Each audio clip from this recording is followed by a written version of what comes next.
Olá, queridos, tudo bem? Olha eu de novo.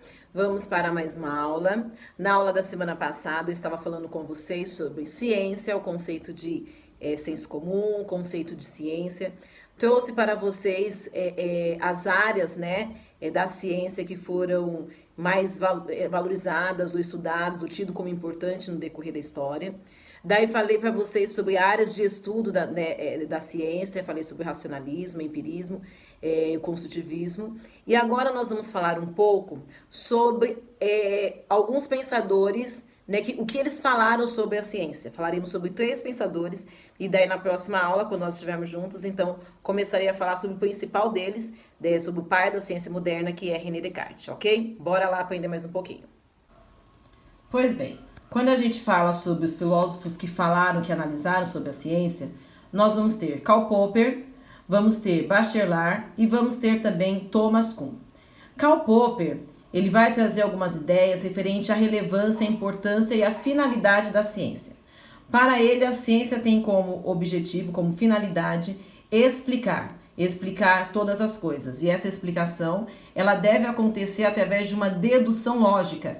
Lembra que eu falei com vocês sobre o raciocínio dedutivo? Do geral para a parte, todo homem é mortal, João é homem, logo João também é mortal. Então, esse tipo de construção lógica é que, segundo Karl Popper, deve ser utilizado, né, pela ciência para explicar. A função dela, a tarefa dela, é explicar os fenômenos, explicar as relações, explicar tudo que acontece no cosmos, né? Ele também afirma que o conhecimento, na percepção dele, se modifica. Logo, a ciência não pode ter sempre a verdade como algo acabado, como algo pronto, né? Ele diz que essa ideia de não estar acabado, de não estar pronto, precisa estar relacionada à compreensão da realidade. O compreender a realidade é entender, né, perceber que mudanças aconteceram para de fato, ou para novamente colocar em xeque aquele conhecimento científico obtido. Ele diz que esse conhecimento ele não vai estar livre de pressupostos ou de ideias já existentes, de conhecimentos pré-existentes, né? Esses conhecimentos eles são utilizados inclusive como parâmetro, né, para poder analisar as mudanças e encontrar possíveis respostas. Então, logo ele diz que as teorias científicas, elas são conjecturas. Por quê? Porque elas servem para um tempo, para um momento e precisam constantemente estar sendo questionadas, colocadas em xeque, colocada à prova. Daí nós vamos ter, então, Bachelard. Bachelard, ele deu à ciência uma filosofia compatível com a velocidade da mudança. Ele diz que a ciência tem que mudar na mesma velocidade que as coisas, que a sociedade, que o cosmos, que a vida muda, né?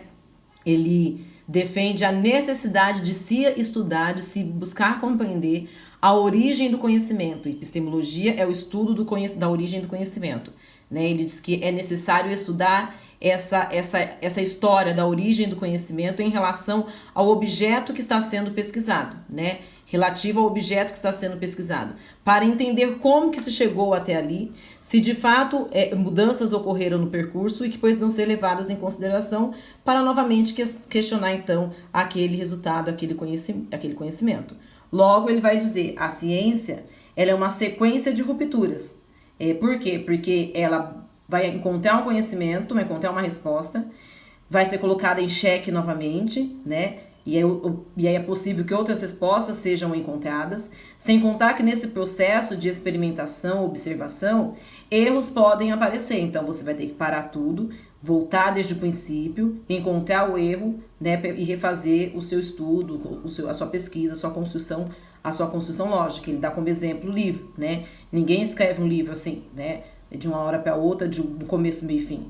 Você escreve, você volta a ler, não tá legal, tira, põe, acrescenta, como tudo na vida. Ele diz que a ciência é um tipo de construção que também requer, aceita erros, existe a possibilidade, só que esses erros devem ser encontrados, devem ser analisados e retirados o quanto antes, né? Por isso que ora nós temos um conhecimento, ora ele é modificado quando erros ou quando lacunas são deixadas. E Thomas Kuhn, ele vai vir com o que a gente conhece como quebra de paradigma. É dele essa ideia, esse conceito de paradigma, e ele diz o seguinte, que enquanto um paradigma, né, é o que ele vai chamar de ciclo do progresso científico. O que seria esse ciclo do progresso científico? Enquanto um paradigma ele está fazendo valer, ele está sendo útil, eficaz, você utiliza dele. Então, você constrói um paradigma, uma ideia, uma forma de fazer conhecimento, um conceito, né? E ele vai usar isso principalmente em relação a... Como que a gente fala?